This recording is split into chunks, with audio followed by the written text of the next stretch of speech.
एक समय की बात है। एक दूर दराज गांव में रामू नाम का एक किसान रहता था। रामू बहुत ही मेहनती और ईमानदार व्यक्ति था। वह अपने छोटे से खेत में जी तोड़ मेहनत करता और जो कुछ भी उगाता उसी में संतुष्ट रहता था।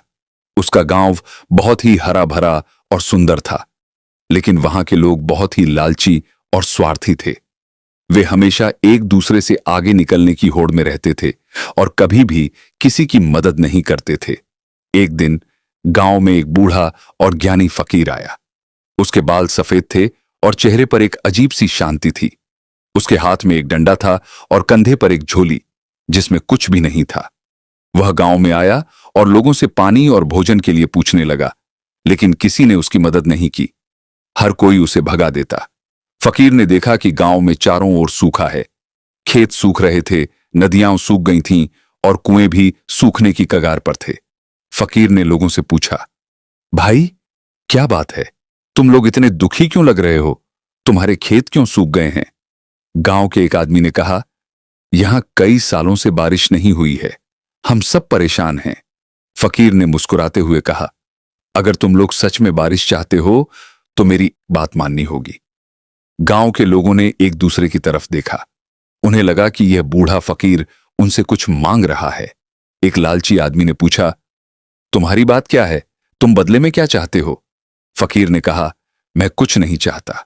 बस तुम सब कल सुबह गांव के चौराहे पर एक एक घड़ा पानी भरकर लाना। गांव वालों को यह बात बहुत अजीब लगी। एक आदमी ने पूछा, एक घड़ा पानी से क्या होगा? इससे तो सूखे का कुछ नहीं होने वाला। फकीर ने कहा, तुम मेरी बात मानो तो सही। बस एक एक घड़ा पानी ले आना और चौराहे पर जो एक बड़ा गड्ढा है उसमें डाल देना। अगले दिन सुबह गांव के सारे लोग चौराहे पर इकट्ठा हुए। सबने देखा कि सच में एक बड़ा गड्ढा है। फकीर वहां पहले से ही मौजूद था। उसने कहा, चलिए अब सब लोग अपना अपना घड़ा पानी इसमें डालो। गांव वालों में से एक लालची आदमी ने सोचा, अरे, अगर मैं अपना घड़ा पानी इस गड्ढे में डाल दूंगा तो मेरे घर के लिए पानी नहीं बचेगा।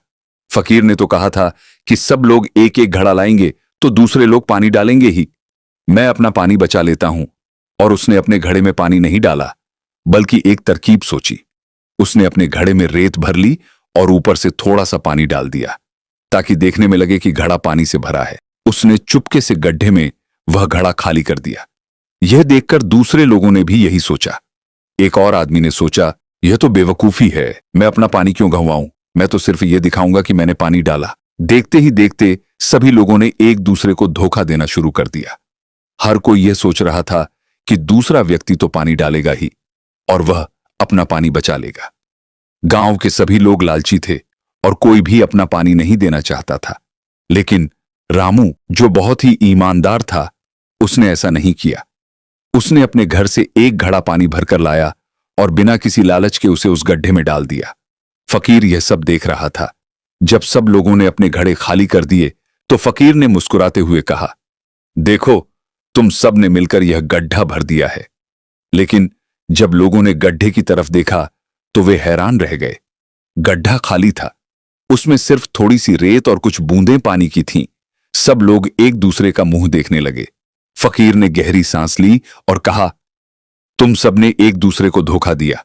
तुम सब यह सोच रहे थे कि दूसरा व्यक्ति तो पानी डालेगा ही और तुम अपना पानी बचा लोगे।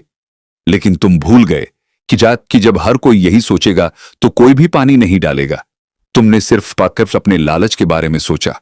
फिर फकीर ने रामू की तरफ देखा और कहा, इस पूरे गांव में सिर्फ रामू ही एक ऐसा आदमी था जिसने सच में अपना पानी गड्ढे में डाला।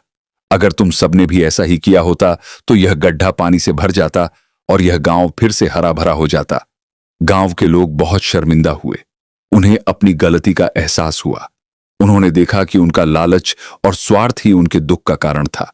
फकीर ने कहा, जब तक तुम सब मिलकर काम नहीं करोगे, एक दूसरे का साथ नहीं दोगे और अपना लालच नहीं छोड़ोगे, तब तक तुम कभी खुश नहीं रह पाओगे। बारिश तो तब आएगी जब तुम्हारे दिल साफ होंगे और तुम एक दूसरे के लिए सोचोगे। गांव वालों ने फकीर की बात सुनी और उन्हें अपनी गलती का एहसास हुआ। उस दिन से उन्होंने अपने लालच को छोड़ दिया और एक दूसरे की मदद करना शुरू कर दिया। वे सब मिलकर काम करने लगे और अपने दिलों को साफ किया। कुछ दिनों बाद आसमान में काले बादल छा गए और जोरदार बारिश हुई। गांव में चारों तरफ हरियाली छा गई। गांव वालों को समझ में आ गया था कि सच्चा सुख तभी मिलता है जब हम स्वार्थ और लालच को छोड़कर एक दूसरे का भला सोचते हैं। इस कहानी से हमें यह सीख मिलती है कि लालच का फल हमेशा बुरा होता है। जब हम सिर्फ अपने बारे में सोचते हैं तो हमें कुछ नहीं मिलता, लेकिन जब हम मिलकर काम करते हैं और दूसरों के बारे में भी सोचते हैं तो हमें सच्चा सुख और सफलता मिलती है।